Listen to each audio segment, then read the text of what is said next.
The twin suns of Meridian 7 were setting behind the jagged crystal mountains when Administrator Velric saw the first ships appear in the sky. For a moment, his hearts lifted with hope. Perhaps someone had finally answered their distress calls. Then he saw the dark red markings on the hulls, and his hope turned to ice. The Krell had found them. The peaceful Thornax colony had spent 15 years carving a life from this beautiful world, harvesting the singing crystals that grew in the deep valleys and trading them for supplies from passing merchants. They had no weapons beyond mining lasers and no military training beyond basic emergency drills. They were farmers, engineers, artists, and families who had come to the Outer Rim seeking a quiet life far from the conflicts of the core worlds. Now that peaceful dream was ending in fire and smoke. The armada of Nightmare Azvilic pressed all four of his hands against the observation window of the control tower and counted the enemy vessels. 20 ships, maybe more, descending through the atmosphere like falling stars of death. The Krell were known throughout the galaxy as slavers and butchers who took pleasure in breaking peaceful civilizations. They would take the strong as slaves, kill the weak, and burn everything else just to send a message. Behind Velric, his communications officer Nexim was still desperately sending distress signals on every frequency. This is Meridian 7 colony requesting immediate assistance. We are under attack by Krell raiders.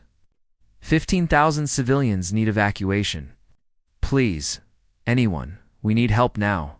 The only responses were automated messages saying that help was too far away, too expensive, or simply impossible. The corporate security forces said they could not risk valuable ships for an Outer Rim colony that could not pay their fees. The Hegemony Navy said Meridian 7 was outside their patrol zone. The independent mercenary group said fighting the Krell was suicide. One by one, every hope for rescue died in silence. When the bombs began to fall, the first Krell bomb hit the primary power station at sunset. The explosion lit up the sky brighter than the twin suns, and every light in the colony went dark. Velric heard screams from the residential district as families stumbled through the darkness, trying to reach the emergency shelters. The second bomb destroyed the water purification plant. The third hit the medical center. The Krell were not trying to conquer the colony, they were trying to break it, to create maximum suffering before their ground troops even landed. Chief Security Officer Thane burst into the control room, his breathing heavy from running. Administrator, we need to evacuate everyone to the underground caverns now. Our defense grid is gone. The orbital platforms are destroyed. We have maybe 2 hours before their ground forces arrive. Velric nodded slowly, trying to keep his voice calm even though he wanted to scream. Sound the evacuation alarm. Prioritize the children and elderly. Make sure every family has emergency supplies. He paused, knowing the next words would doom them all. And seal the blast doors behind the last group. If we are going to die, at least we will die together. The long walk underground, the ancient caverns beneath Meridian 7, had been here for millions of years, carved by underground rivers that had long since dried up. The Thornax colonists had discovered them during the first year of settlement, and had always planned to use them as emergency shelters. They had stockpiled food, water, and medical supplies in the deepest chambers, but they had never imagined needing shelter from an army that wanted to destroy them completely. 15,000 Thornax streamed through the narrow tunnels like a river of refugees fleeing the end of their world. Parents carried younglings in protective pouches on their backs. The elderly moved slowly on walking sticks, helped by younger family members. Engineers dragged emergency equipment through passages barely wide enough for a single person. The sound of bombing continued above them, shaking loose rocks and dust from the ancient ceiling. Elder Syrinx, who was over 400 years old, led the frightened colonists in traditional songs to keep spirits up. Her voice was thin with age, but strong with determination.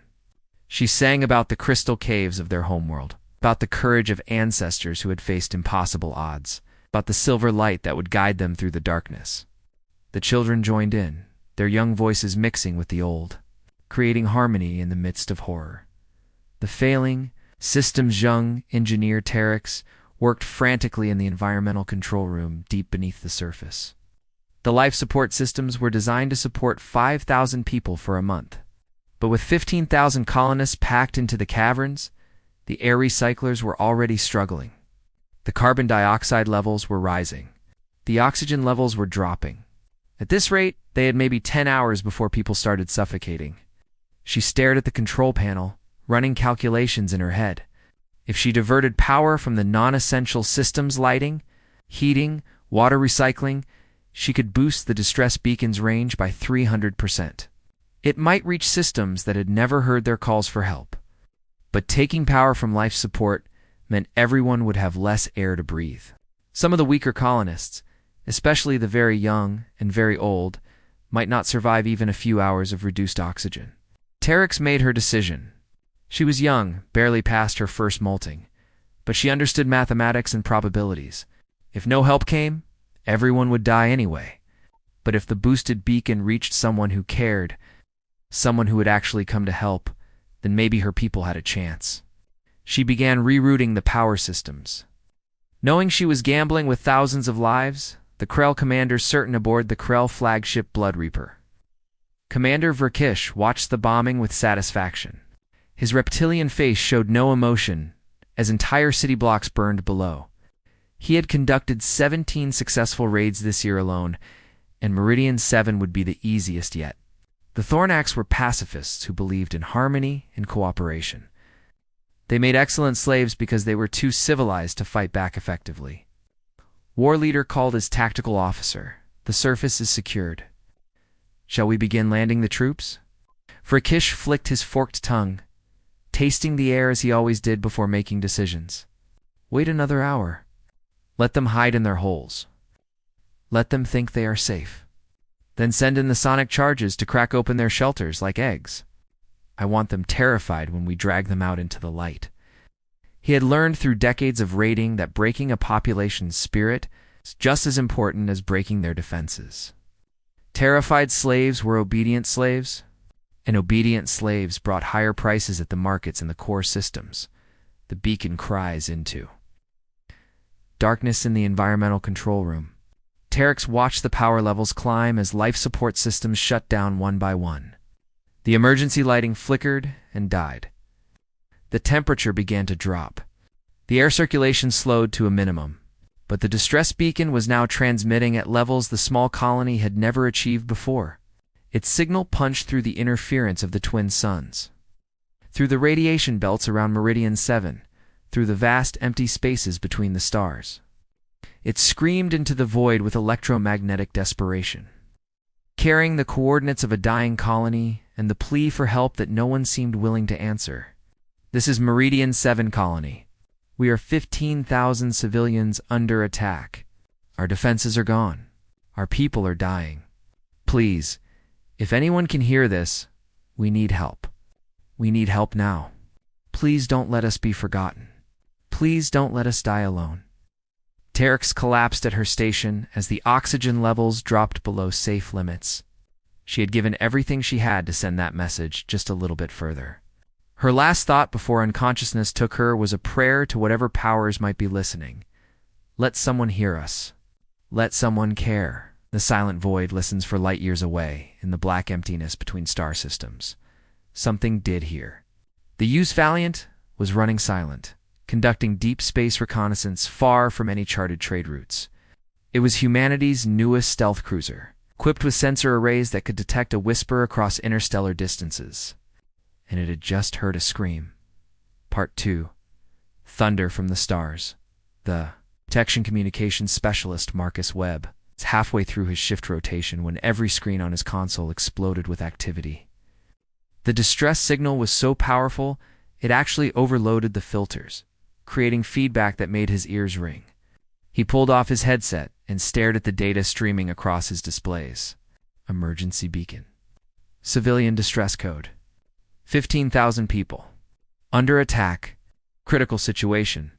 Captain to the bridge, Marcus said into the ship-wide communication system, his voice tight with urgency. Priority 1 emergency. We have a situation. Captain Sarah Chen was in her quarters reviewing star charts when the call came through. She was on the bridge in less than 30 seconds, her dark hair still wet from a quick shower.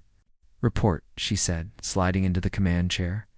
Marcus played the recording, The translated Thornax's voice filled with desperation and fear. When it finished, the bridge was silent. Every officer stared at their stations, processing what they had just heard. Distance? Chen asked quietly. Navigator Lieutenant James Park checked his calculations twice before answering. 4.2 light years, Captain. At standard cruise speed, we would arrive in approximately 6 days. Chen felt her jaw tighten. 6 days. Those people would be dead or enslaved in 6 days? The Krell were not known for taking their time with helpless colonies. Options? She asked, looking around the bridge at her senior staff. Chief Engineer Maria Rodriguez spoke up from her station. She was a small woman with oil-stained hands and a mind that understood machinery better than most people. Understood themselves. Captain, we could use the quantum jump drive. It's still experimental, but the tests have been promising. We could be there in 18 hours. First Officer Commander David Zhang frowned. Maria, that drive hasn't been cleared for combat operations. We could tear the ship apart, jumping that distance. We could, Rodriguez admitted. But those people will definitely die if we don't try.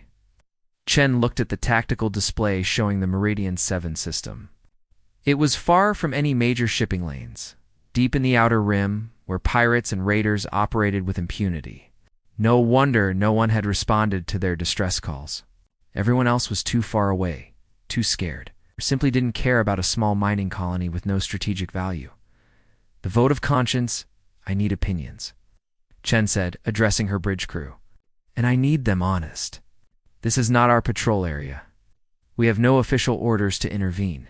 If we go, we could lose the ship and everyone on it. If we don't go, 15,000 people will certainly die or worse. What do we do? Weapons Officer Lieutenant Commander Tony Martinez spoke first. He was a veteran of the border wars, a big man with scars on his hands and sadness in his eyes. Captain, I joined the military to protect people. Those people down there are calling for help, and we're the only ones close enough to answer. If we don't go, who will? Medical Officer Dr. Lisa Park nodded. The Hippocratic Oath says first, do no harm. But there's another principle too. When you can save lives, you have a duty to try. I vote we go. One by one, every officer on the bridge gave their opinion. Not a single person voted to ignore the distress call. Navigator Park summed it up. Captain, we joined Starfleet knowing the risks. But those colonists never asked to be attacked. They're just people trying to live their lives. If we can help them, we should. Preparing for the impossible, Chen felt pride swell in her chest. This was why humanity had reached the stars, not for conquest or profit, but because they believed in standing up for those who couldn't stand up for themselves.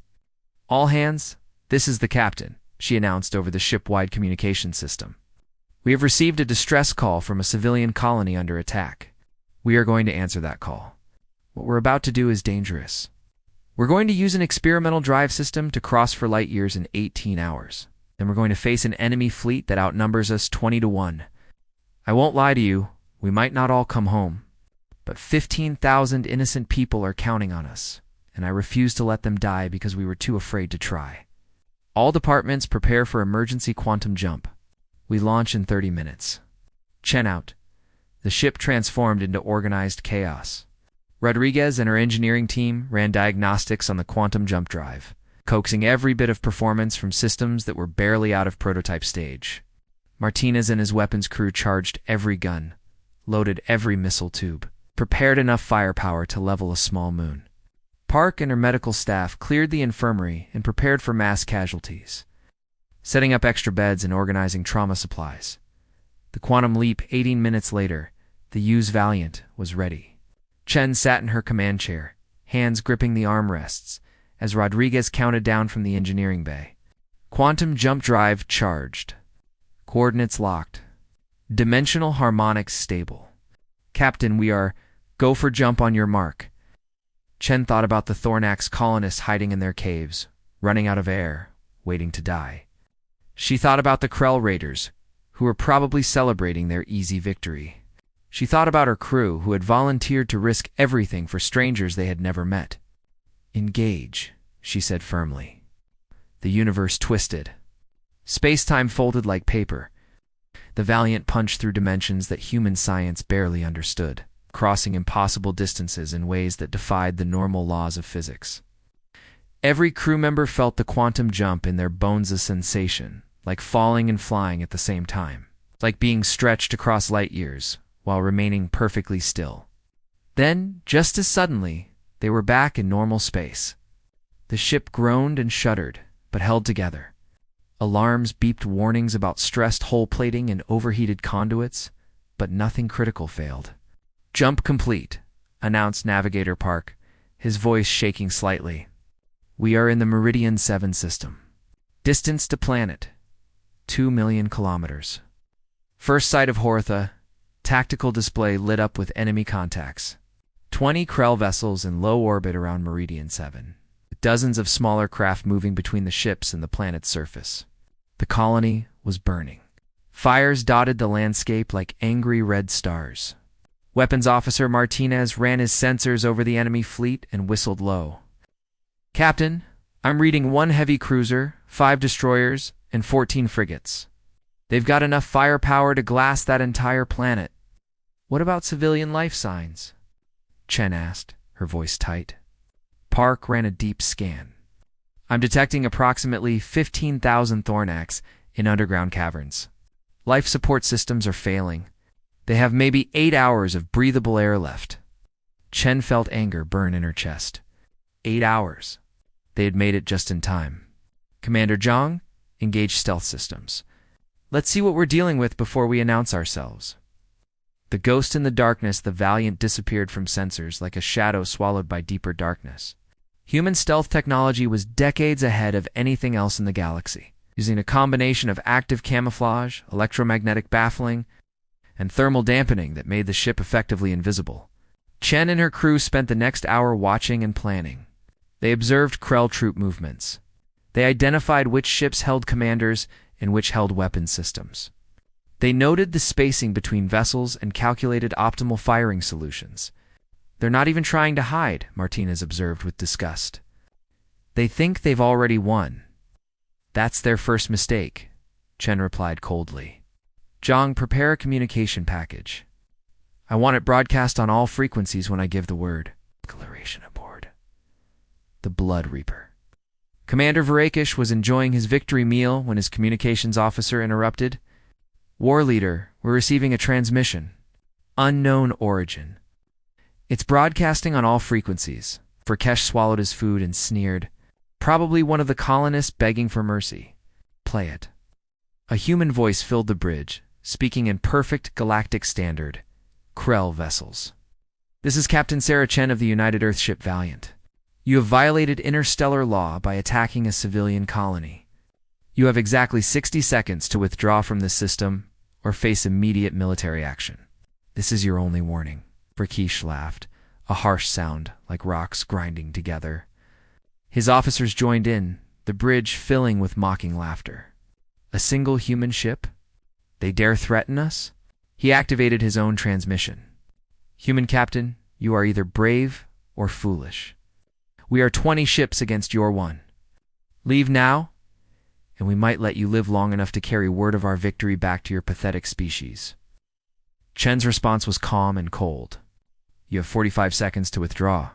I suggest you use them wisely." Lightning from a clear skyvrac snarled and turned to his tactical officer. "Find that human ship and destroy it. Show these mammals what happens when they interfere with Krell business." But before his weapons officer could even begin scanning, the Valiant struck. The first railgun round crossed 2,000 kilometers in less than a second. It hit the Blood Reaper's primary engine with the kinetic force of a small asteroid. The explosion tore through 3 decks, sending pieces of Krell warship spinning into space. Varakish was thrown from his command chair. Warning sirens screamed throughout the ship. "Report," he roared. "Main engines offline. Hull breach on decks 7 through 9. Weapon systems at 60%. The second shot hit a Krell destroyer, punching through its armor like paper and detonating the ship's main reactor. The destroyer exploded in a ball of nuclear fire that lit up the entire system. "There!" screamed the Krell sensor operator. "I see them." bearing 273 Mark 18. But by the time the Krell weapons turned to fire, the Valiant was gone, already moving to a new position with speed and agility that shocked the enemy commanders. Human ships were built by a species that valued innovation and flexibility over brute force.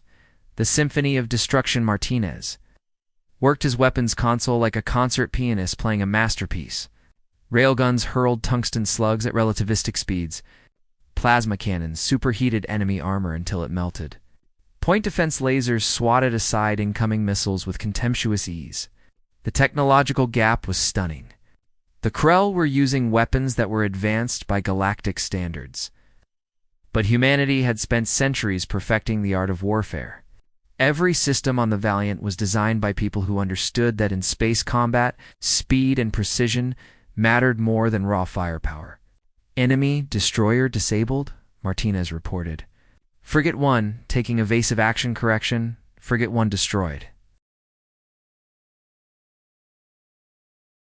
2 frigates attempting to flee the system, Skandam, Chen ordered. Any slaves or stolen goods aboard? Park ran his sensors over the fleeing ships. Negative, Captain. They're empty except for crew. Let them run. Focus on the ships, attacking the colony. The battle was not even a contest. Within 10 minutes, half the Krell fleet was destroyed or disabled. The survivors were frantically trying to retreat, but human missiles were faster and human gunners were more accurate. Every shot counted. Every target was chosen to minimize collateral damage while maximizing enemy losses. Boots on the ground while the space battle raged overhead. Marine Captain Alex Turner and his team were already diving toward the planet's surface in armored drop pods. They hit the ground like meteorites, targeting every Krell ground position that sensors had identified. Turner's Marines moved through the burning colony with precision that came from years of training and centuries of military tradition. They used non-lethal weapons, whenever possible stun grenades, sonic disruptors, electromagnetic pulse devices that shut down Krell nervous systems without causing permanent harm. Remember, Turner said over the squad channel, we're here to save people, not rack up body counts. Disable the enemy and secure the civilians. Within 30 minutes, every Krell ground force was neutralized. The Marines moved among the ruins, finding colonists who had been trapped in collapsed buildings and guiding frightened families towards safety. Captain Chen Turner reported from the surface, ground forces secured, no civilian casualties. Beginning search and rescue operations now. Silence after Thunder Commander Verkish sat in his damaged command chair, staring at the tactical display in disbelief. His fleet was gone. 20 ships reduced to burning debris in less than 20 minutes. The humans had not just defeated them, they had humiliated them, showing a level of military capability that shocked him to his core. Human Captain, he transmitted, his voice no longer arrogant but filled with something like respect. You have one. What are your terms? Chen's response was immediate. Surrender unconditionally. Submit to arrest for piracy and war crimes. Your crew will be treated according to interstellar law, but your days of raiding are finished. Rakish considered fighting to the death. It was the Krell way to never surrender. But he looked at his crew, young warriors who had followed him into battle, who deserved a chance to live even if they spent the rest of their lives in prison. We surrender, he said quietly, the words bitter in his mouth. The Krell fleet yields to human authority. Part 3. A new dawn. When the dust settled, the first Thornax to emerge from the underground caverns was a young child named Pixie. No older than 5 in human years. She had convinced her parents to let her peek outside to see if the danger was over.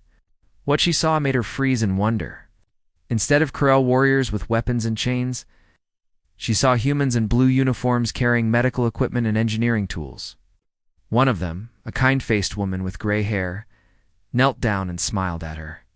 Dr. Lisa Park did not need a translator to understand the look of terrified confusion on the child's face. She slowly held out her hand, palm up, in the universal gesture of peace and friendship. After a long moment, Pixie reached out with one small hand and touched the human's fingers. It's okay, Park said softly, even though she knew the child could not understand her words. Her tone carried the message. You're safe now. We're here to help. Within an hour, All 15,000 colonists were emerging from the tunnels, blinking in the daylight like people waking from a nightmare. They found their city damaged but not destroyed, their people alive and unharmed, and strangers who had crossed impossible distances to save them. The miracle worker's administrator. Velric could hardly believe what he was seeing. Human engineers were working alongside his own people, repairing power systems and communication arrays. Human medics were treating injured colonists with equipment that seemed almost magical in its effectiveness. He watched as Dr. Park examined Elder Syrinx, who had nearly died from oxygen deprivation. The human scanner made soft beeping sounds as it analyzed the old Thornax's condition. Park injected something into Syrinx's primary blood vessel, and within seconds, the elder's breathing improved and color returned to her skin. What did you do? Velric asked through the crude translation device his people had rigged up. Park smiled. Hemoglobin booster with oxygen-carrying nanobots. It'll help her body process the limited oxygen she was breathing. She'll be fine in a few hours. Velric felt his knees go weak. These humans had crossed 4 light years, fought a battle against impossible odds, and were now saving lives with technology his people could barely imagine. Why? He finally asked. Why did you come? The question that haunts Captain Sarah Chen stood on a hill overlooking the Crystal City. Watching her crew work alongside the Thornax colonists, it was the question everyone always asked. It's the one that confused so many alien species who viewed the galaxy through lenses of profit and power. Commander Zhang joined her, carrying 2 cups of coffee from the ship's galley. The administrator asked me the same question, he said, handing her a cup. What did you tell him? Chen asked. Zhang smiled. I told him that humanity learned a long time ago that we're stronger when we help each other. We spent centuries fighting ourselves, nearly destroying our own planet. We finally figured out that working together was better than tearing each other apart.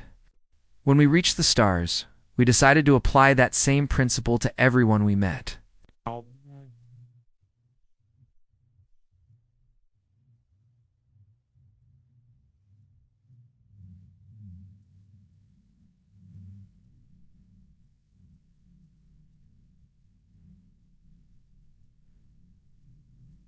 Chen nodded. It was a good answer, but she knew the real explanation was more complex. Humans helped because they remembered what it felt like to be helpless. They helped because their history was full of moments when strangers had reached out to save them. They helped because, somewhere deep in their collective soul, they believed that doing good mattered more than getting ahead. The Gift of Knowledge Chief Engineer Rodriguez gathered a group of Thornax, engineers in what remained of the colony's central power station. Through translators, she began explaining how human fusion reactors worked, using simple diagrams and practical demonstrations. So you don't need exotic materials or complex manufacturing, she explained, her hands moving as she sketched designs on a datapad. These components can be built with the equipment you already have. It won't be as powerful as our military-grade reactors, but it'll give you clean, reliable power for centuries. One of the Thornax engineers, a young male named Corvix, stared at the designs with wonder. You're giving us this technology for free? Rodriguez laughed. Knowledge isn't something you should have to buy. It's something that should be shared. Besides, what good is having advanced technology if we don't help others improve too? The wisdom of the Elder's Elder Syrinx asked to speak with Captain Chen privately. The ancient Thornax moved slowly, supported by a human-made walking stick that Martinez had crafted from scrap metal in the ship's workshop. They sat together in the crystal gardens that had survived the bombing, sunlight reflecting through millions of facets and rainbow patterns. Captain Chen, Syrinx said through the translator, I have lived for over 400 years. I have seen empires rise and fall. I have watched countless species interact, trade, fight, and forge alliances. But in all my long life, I have never seen anything like your people. Chen waited, letting the elder gather her thoughts. Most species, Syrinx continued, view the galaxy as a place of competition. Resources are limited, so everyone fights for their share. The strong dominate the weak. The rich exploit the poor. Compassion is seen as weakness, and helping others without profit is viewed as foolishness. She looked at Chen with eyes that held centuries of wisdom. But your people are different. You came when no one else would. You fought when everyone else ran. You ask for nothing in return. Why? What drives humans to be so unusual? The philosophy of protection. Chun thought carefully about her answer.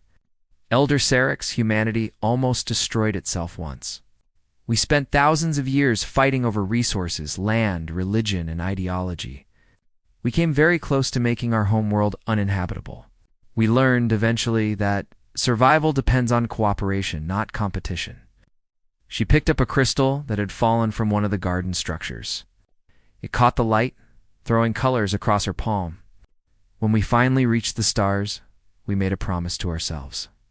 We would never forget the lessons we learned. We would protect those who needed protection. We would help those who needed help. Not because we expected rewards, but because it was the right thing to do. Sarek nodded slowly. A noble philosophy. But is it practical? Can such idealism survive in a galaxy that does not share your values? Chen smiled. Elder, we don't expect everyone to share our values. We just hope that by living according to those values, we might inspire others to consider them. Today we saved your people.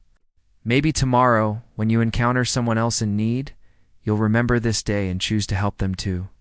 That's how change happens, one act of kindness at a time. The treatment of enemy Zine, the detention area of the Valiant. Commander Varakish sat in a clean cell with access to food, water, and medical care. It was better treatment than he would have given human prisoners. Intelligence officer Captain Jennifer Walsh sat across from him, conducting a formal debriefing. I don't understand you humans.